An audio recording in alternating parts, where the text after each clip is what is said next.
Bonjour à toutes et à tous et bienvenue à vous dans cette nouvelle édition. Voici les titres qui vous seront développés.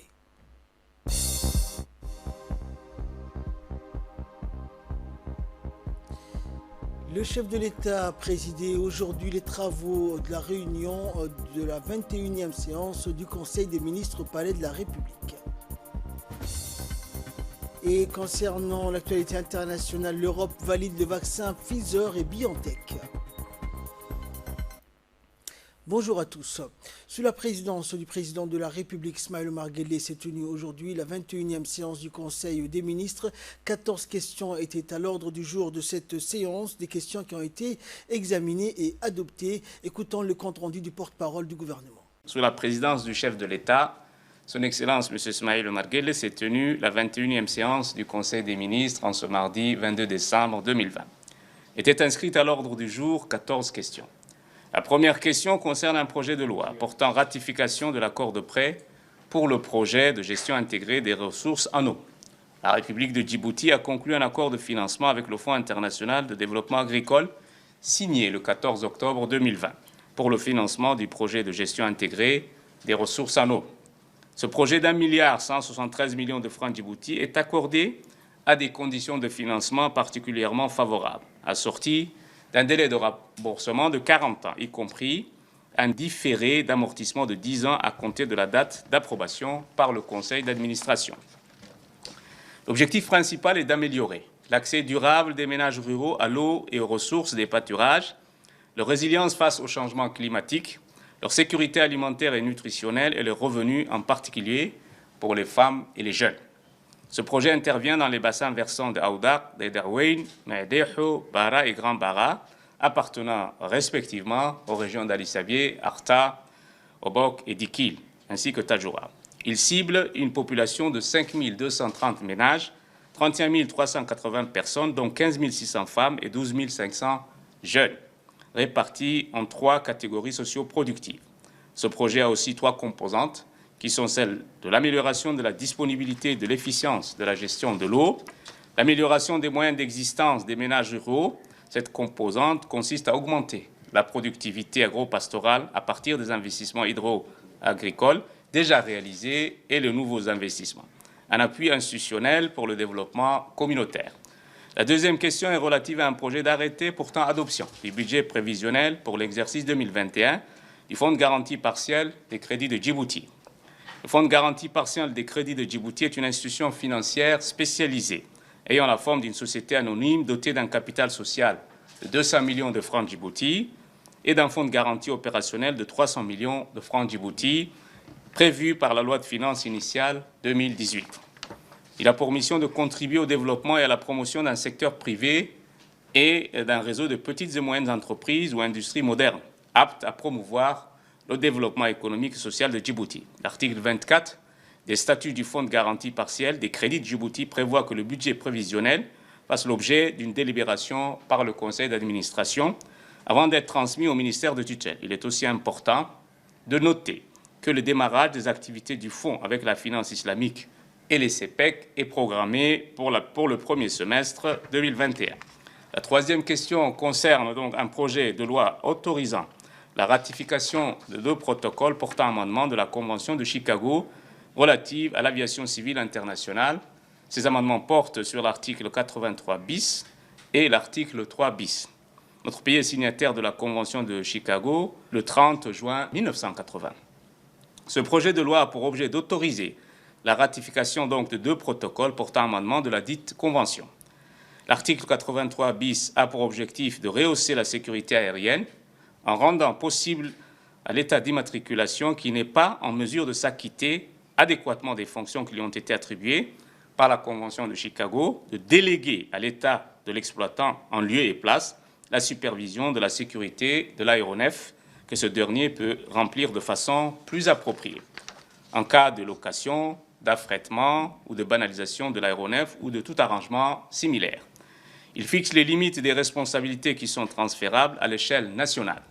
Chaque État contractant doit prendre toutes les mesures nécessaires dans ses lois ou règlements nationaux pour faire obligation à tout aéronef immatriculé dans le dit État. Le présent projet de loi s'inscrit donc dans cette entreprise de longue haleine. et a pour intention de parachever l'agencement institutionnel résultant de cette longue lignée des textes fondateurs. Enfin, la ratification de ces dispositions serait un point favorable pour notre compagnie aérienne nationale Air Djibouti, mais aussi pour l'autorité de l'aviation civile de Djibouti, lors de l'audit qui aura lieu en février 2021. La quatrième question est relative à un projet de loi portant adoption des comptes financiers 2018 de l'Agence nationale des systèmes d'information de l'État. Les comptes financiers de l'ANSSI sont arrêtés comme suit, en produit à 293 525 000 francs Djibouti et en charge à 319 376 000 francs Djibouti. Les évolutions marquantes des postes de passifs du bilan s'expliquent par le bénéfice net de l'exercice qui se chiffre à 25 millions de francs Djibouti. Ce déficit est caractérisé par les charges financées par les économies réalisées depuis 2016, l'augmentation des dettes de fournisseurs de l'ANSSI à la clôture de l'exercice 2018, la hausse des autres dettes, y compris les dettes fiscales et sociales. Il s'agit du dernier trimestre 2018 qui était en cours de paiement. La cinquième question est relative à un projet d'arrêté portant approbation et rendant exécutoire le budget prévisionnel pour l'exercice 2021 du Fonds de développement économique de Djibouti. Ce projet 2021 prévisionnel donc du FDED s'établit comme suit. En produit, 508 799 000 francs Djibouti et en charge à 343 882 000 francs Djibouti. La sixième question concerne un projet d'arrêté portant approbation et rendant exécutoire le budget prévisionnel 2021 de l'Agence nationale pour la promotion des investissements. Ce budget 2021 de l'ANPI s'établit en produit à 212 909 000 francs Djibouti et en charge à 202 709 000 francs Djibouti. Ce budget s'inscrit dans une stratégie de remédiation à la problématique financière de l'agence qui accomplit ses missions institutionnelles avec beaucoup de résultats louables, visant à améliorer le climat des affaires et la performance de Djibouti dans le système de notation Doing Business de la Banque mondiale. La septième question concerne un projet d'arrêté portant approbation du budget prévisionnel 2021 de l'Office djiboutien de développement de l'énergie géothermique, plus connu sous l'appellation de l'ODEC. Ce budget 2021 de l'ODEC s'établit en produit et en charge 1,4 milliard de francs Djibouti, en charge à 41 400 000 francs Djibouti, en investissement à 786 millions de francs Djibouti. Pour l'année 2021, l'ODEC prévoit la mise en service de la foreuse PM225 au site de Galalekoma afin qu'elle puisse réaliser les 8 forages de production et 2 forages de réinjection. L'ODEC compte aussi poursuivre la réalisation des nouvelles études de surface, études géophysiques, géologiques et géochimiques sur les différents sites géothermiques, notamment le site de Nord Koubet, Est Alol et la Kassal Ouest. La huitième question est relative à un projet d'arrêté portant approbation du budget prévisionnel 2021 de l'Agence nationale des personnes handicapées. Le budget 2021 de cette agence est arrêté en équilibre en recettes et en dépenses à un montant de 361 316 000 francs Djibouti. L'agence vient en assistance à 2500 ménages et à 45 malades chroniques, 100 personnes à mobilité réduite. L'agence a aussi distribué 150 unités de béquilles, 200 unités de cannes blanches, 50 machines à braille, 20 unités de motos électriques, 300 professionnels sont également formés. Ces actions permettent d'améliorer la situation socio-économique des personnes handicapées en orientant les politiques de développement et en favorisant la recherche de solutions pérennes aux problèmes qui s'opposent aux personnes handicapées. Cette jeune institution, qui est l'agence, agit au renforcement des droits des personnes à besoins spéciaux et s'efforce de promouvoir leur participation et leur intégration effective dans la société. La neuvième question concerne un projet d'arrêté approuvant et rendant exécutoire le budget prévisionnel pour l'exercice 2021 du Centre de formation de l'éducation nationale. Le budget 2021 du Centre de formation de l'éducation nationale s'établit en produit et en charge à 210 846 000 francs Djibouti.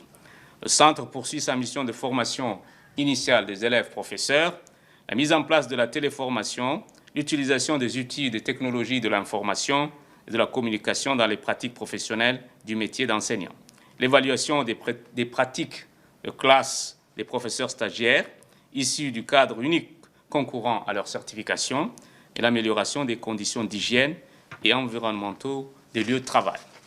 La 10e question concerne un projet d'arrêté approuvant et rendant exécutoire le budget prévisionnel pour l'exercice 2021 de la CAM. Ce budget de la CAM se présente comme suit: en charge à 2 475 millions de francs Djibouti et en produit à 2 535 000 francs Djibouti.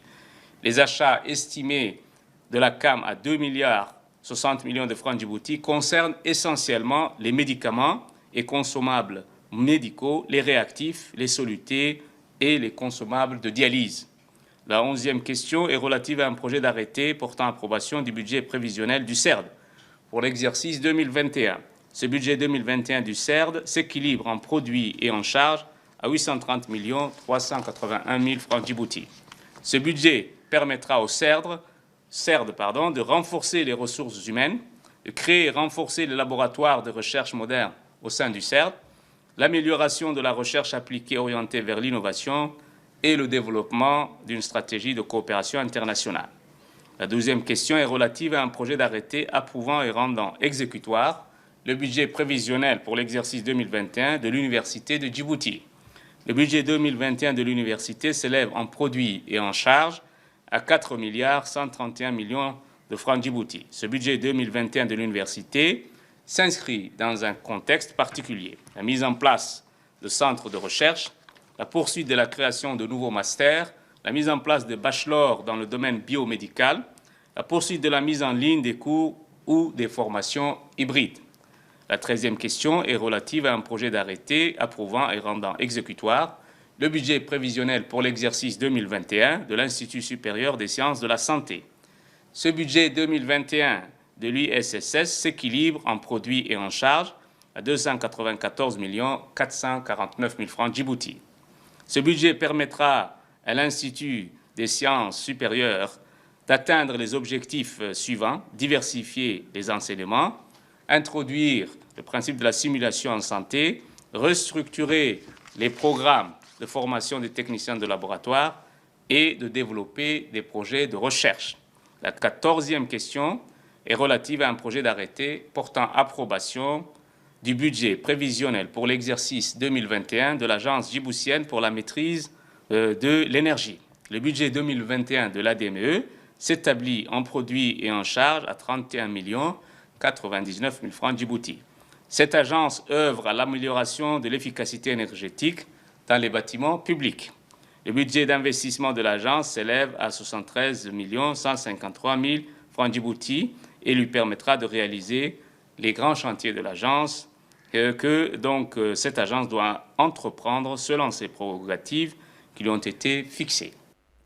Dans le reste de l'actualité, le ministre de la Santé, Mohamed Ouassama Madiri, et le ministre de l'Économie et des Finances, Ilyas Moussa Dawale, ont pris part en fin de matinée à la cérémonie de réception des équipements médicaux octroyés par l'IGAD avec le soutien financier de l'Union européenne.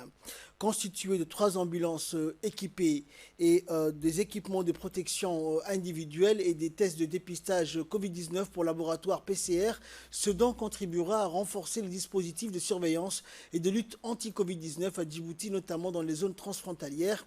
À noter que cette gracieuse donation de l'IGAD s'inscrit dans le cadre du soutien apporté par l'Union européenne pour appuyer la riposte contre la Covid-19 menée par des États membres de l'IGAD. Et dans son mot de remerciement, le secrétaire exécutif de l'IGAD, Dr Workney Gebeyehu, s'est dit ravi de constater que les équipements médicaux destinés à la lutte contre la Covid-19 sont parvenus à destination des communautés ciblées ici à Djibouti.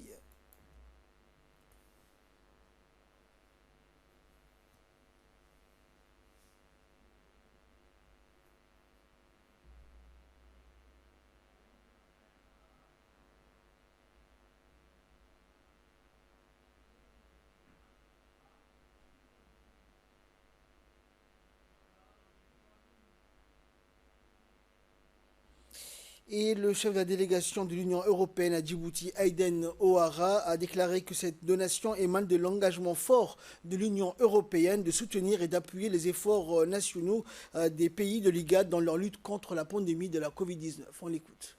Ce que nous ressemble tous ici aujourd'hui, c'est l'énergie, le dynamisme et la vision du secrétaire exécutif de l'IGAD, Dr. Workney Gebeyehu. Dès le début, il a voulu qu'une réplique régionale puisse faire face à la pandémie. Et je tiens à vous féliciter, Monsieur le ministre, pour la réaction impressionnante dont Djibouti a fait preuve. Nous, en Europe, nous aurions aimé que la réaction en Europe fût aussi efficace. Cependant, l'Europe, ou plus précisément la Team Europe, c'est-à-dire l'ambassadeur de l'Allemagne et le chargé d'affaires de la France, le Team Europe a adopté la vision de Dr. Workene d'une approche transfrontalière et régionale afin de protéger les plus vulnérables. L'IGAD a hier organisé un sommet remarquable au sujet des nombreux défis qui menacent la région. Ce sommet a été un succès et il rend honneur à l'organisation elle-même ainsi qu'au pays qui l'a accueilli, Djibouti. Le sommet a fourni la preuve que ce sont les organisations régionales qui peuvent le mieux maîtriser les problèmes régionaux. Mes amis, l'ambassadeur de l'Allemagne, Michael Häusler, et le chef de mission adjoint de l'ambassade de France, Étienne Provost, sont ici présents à mes côtés. Ensemble, la Team Europe veut montrer sa solidarité avec la Team IGAD et la Team Djibouti, qui vous regroupe, vous les ministres, et tous vos amis et partenaires opérationnels ici même. La suite de notre journal. Et tout de suite, écoutons donc l'intervention du ministre de l'économie et des finances, Ilyas Moussa Daoualé, qui a adressé ses sincères remerciements à l'endroit de l'IGAD pour la livraison de ses équipements médicaux et aussi à la délégation de l'Union européenne à Djibouti, ainsi que l'ensemble des États donc, qui ont bien voulu pour avoir financé donc, cette initiative louable. On écoute le ministre.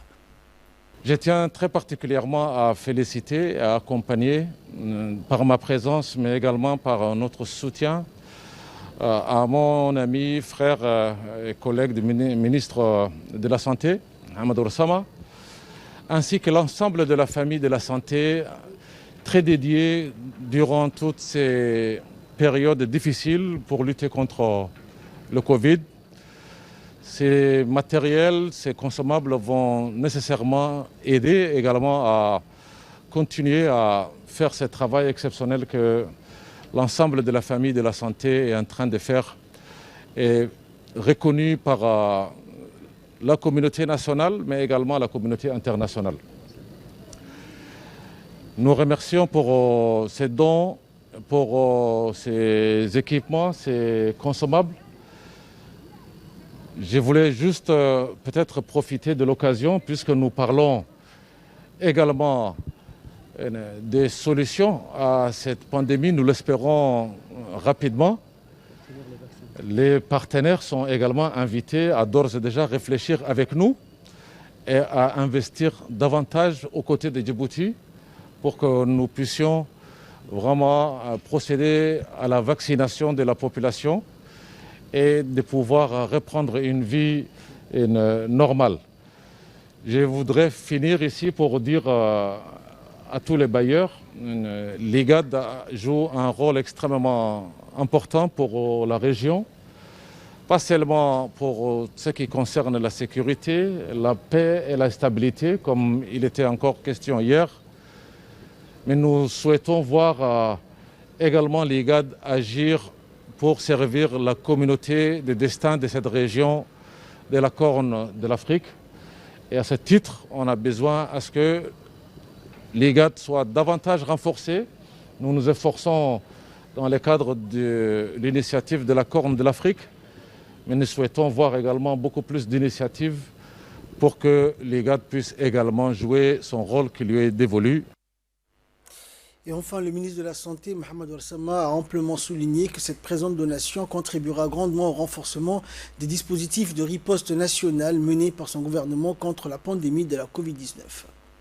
C'est un réel plaisir pour moi de réceptionner aujourd'hui ce lot de matériels médicaux, mais également d'ambulances, octroyés par l'IGAD sur un financement de l'Union européenne.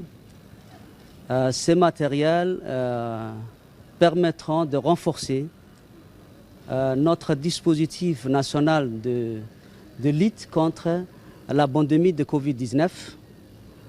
À cet effet, je voudrais remercier d'abord l'ensemble des partenaires qui sont présents ici, mais particulièrement les partenaires, à savoir l'Union européenne et l'IGAD, pour leur soutien indéfectible. Je tiens également à remercier mon ami Ilias de son soutien permanent. Et je remercie l'ensemble des partenaires ici présents qui accompagnent le ministère de la Santé, surtout dans ces moments difficiles de la gestion de la pandémie de Covid-19. Dans l'actualité également, la ministre du Logement, Amina Abdi Aden, a participé à la 37e séance et assemblée de la Ligue arabe des ministres de l'Habitat et du Logement qui s'est tenue hier sur une plateforme virtuelle comme l'exige le contexte actuel de la pandémie du Covid-19. Présidée par la République de Tunisie, la ministre a abordé des thématiques liées au logement en général, notamment les politiques et les stratégies sectorielles en matière de solutions pour faire face aux besoins du secteur et concourir à son épanouissement en cette période difficile de pandémie de Covid-19. Elle a également parlé de l'expérience djiboutienne comme étant une part non négligeable dans la prise de conscience générale de tous les pays arabes dont fait partie la République de Djibouti. Le ministre du Travail chargé de la réforme de l'administration, Ismail Ibrahim Roblé, a reçu en audience aujourd'hui le nouvel ambassadeur du Japon à Djibouti, Otsuka Omyu, et en présence du secrétaire général et du conseiller chargé de la communication.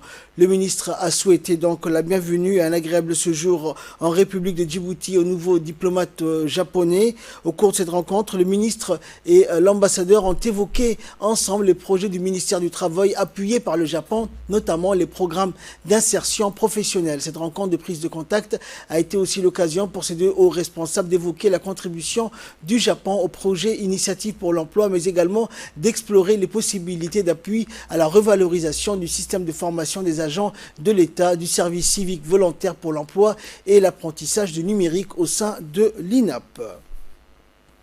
L'ambassade des États-Unis à Djibouti a fait hier un don de matériel et équipement de lutte contre le Covid-19 à la mairie de Djibouti.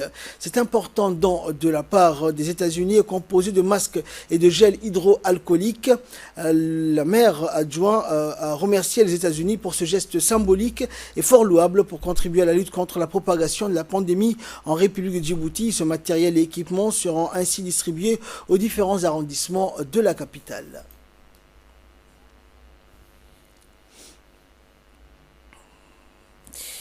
Le ministère de la Femme et de la Famille, conjointement avec le FNUAP et l'UNFD, a lancé ce matin au siège de l'Union nationale des femmes djiboutiennes un programme de séance informative sur les droits des femmes. Le programme s'inscrit dans le cadre de la lutte contre les violences basées sur le genre, mais aussi se veut d'informer et de sensibiliser les femmes sur leurs droits pour que ces dernières puissent jouir de ces droits et ce faisant participer au processus de développement socio-économique du pays. Et rappelons que Djibouti a ratifié la quasi-totalité des instruments internationaux et régionaux relatifs à la protection, à la promotion des droits et à l'autonomisation de la femme et de l'égalité du genre. Les échanges et le partage des expériences durant ces sessions aboutiront, selon le secrétaire général du ministère de la Femme et de la Famille, à une nouvelle dynamique pour une meilleure compréhension des droits fondamentaux de la femme dans le développement de notre pays. De la femme et de totalité des instruments internationaux et régionaux relatifs à la protection, la promotion des droits et de l'autonomisation de la femme et de l'égalité du genre. Aujourd'hui, pour accompagner cette volonté, le ministère de la Femme et de la Famille, à travers l'Observatoire Genre et en collaboration étroite avec les acteurs institutionnels et de la société civile, entreprend une série de sessions d'information et de sensibilisation pour capitaliser les acquis des droits fondamentaux des femmes, mais aussi en relève les défis. Ainsi, ces sessions offrent une nouvelle opportunité pour contribuer à une meilleure reconnaissance de ces droits. Cette opportunité s'exprime à l'intérêt d'une mobilisation sociale autour des droits fondamentaux des femmes. L'Union nationale des femmes djiboutiennes, en collaboration avec le ministère de la Femme et de la Famille et le ministère de l'Éducation nationale, a organisé le 16 décembre dernier une séance de sensibilisation sur les violences basées sur le genre. Cette session de sensibilisation en milieu scolaire s'inscrit dans le cadre de la campagne de 16 jours d'activisme contre les violences basées sur le genre, y compris les MGF ainsi que la santé reproductive. La rencontre a servi de cadre à une présentation sur les risques liés aux violations des droits humains extrêmes et des dangers pour la société que causent les violences basées sur le genre, y compris les MGF, et en particulier les violences faites aux jeunes filles en milieu scolaire. Il s'agissait en clair de faire prendre conscience aux collégiens sur les violences basées sur le genre et les droits à la santé reproductive. Depuis quelque temps, l'on constate un engouement pour la lecture dans notre pays grâce à l'initiative du café littéraire avec le soutien de l'Institut français de Djibouti.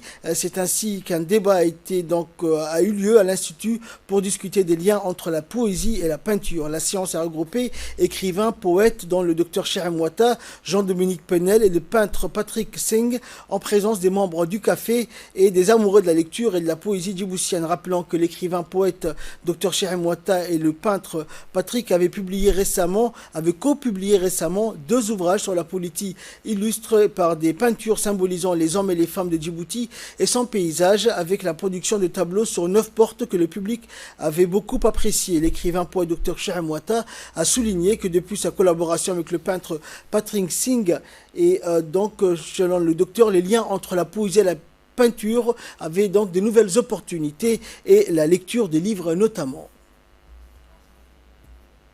Souvent c'est difficile parce que les maisons d'édition sont à l'extérieur, les promoteurs sont à l'extérieur, les critiques sont à l'extérieur, mais on a l'impression d'être un peu emprisonné et que pour écrire on vous dit de partir. Mais partir, moi je n'ai jamais envisagé de partir, de migrer, parce que effectivement je me sens bien ici et chaque fois que je me déplace au lac Abbé, au lac Assal, j'ai l'impression que vraiment il y a beaucoup d'ailleurs et que mon intérieur est si bien garni que j'ai pas besoin d'aller à l'extérieur. Donc avec cette peinture de Patrick qui est venue chez nous, je retrouvais vraiment ce qui me manquait. Donc cette façon de représenter ma poésie, de dialoguer ma poésie, et comme je disais Jean-Dominique Penel, ça m'a permis aussi de voir ma poésie autrement.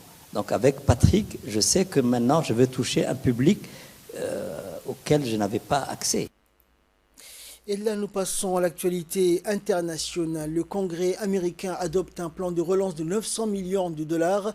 La Chambre des représentants et le Sénat ont approuvé hier soir un plan de relance de 892 milliards de dollars, excluant le spectre d'une fermeture du gouvernement ou un shutdown américain. Ce texte doit désormais être soumis au président Donald Trump pour promulgation. Après des mois d'âpres négociations, les démocrates et républicains ont réussi à sortir de l'impasse. Le Congrès a approuvé hier un plan de relance de 729 milliards d'euros pour fournir à la population et aux entreprises américaines de nouvelles aides face à l'impact de la crise du coronavirus. La Chambre a adopté une mesure prévoyant 1400 milliards de dollars de dépenses gouvernementales jusqu'en septembre prochain. Le plan de soutien prévoit le versement direct de $600 à la plupart des Américains et des paiements supplémentaires aux millions de personnes qui ont été mises au chômage pendant la pandémie de Covid-19. Ce plan de relance sera l'un des plus importants de l'histoire des États-Unis après l'ensemble budgétaire de 2300 milliards de dollars voté en mars dernier par le Congrès. Et enfin, l'Europe valide le vaccin Pfizer-BioNTech vers un début des vaccinations la semaine prochaine. Les campagnes européennes de vaccination contre le Covid-19 vont pouvoir commencer. L'Agence européenne des médicaments vient de donner son feu vert pour la distribution du premier vaccin demandé par les 27 selon celui de Pfizer-BioNTech. Le régulateur européen avait avancé sa décision de 8 jours, cédant à la pression de plusieurs pays de l'Union européenne pour une autorisation rapide, alors que des pays comme le Royaume-Uni et les États-Unis ont déjà donné leur approbation d'urgence au vaccin. De son côté, la présidente de la Commission européenne propose de commencer la vaccination dès la semaine prochaine. Concernant cette nouvelle variante du virus qui inquiète tant l'Agence européenne des médicaments, se veut rassurante et déclare qu'elle ne dispose d'aucune preuve que le vaccin Pfizer ne sera pas efficace. Et contre la nouvelle variante du virus, l'agence a mené un dit examen continu des données issues d'analyses de laboratoire et d'essais cliniques. En temps normal, l'agence n'examine les données qu'une fois qu'elles ont toutes été collectées. L'Agence européenne des médicaments doit rendre le 6 janvier une autre décision sur le vaccin concurrent, celui du laboratoire Moderna. C'est la fin de ce journal. Merci pour votre très aimable attention. Excellent après-midi sur Télé Djibouti.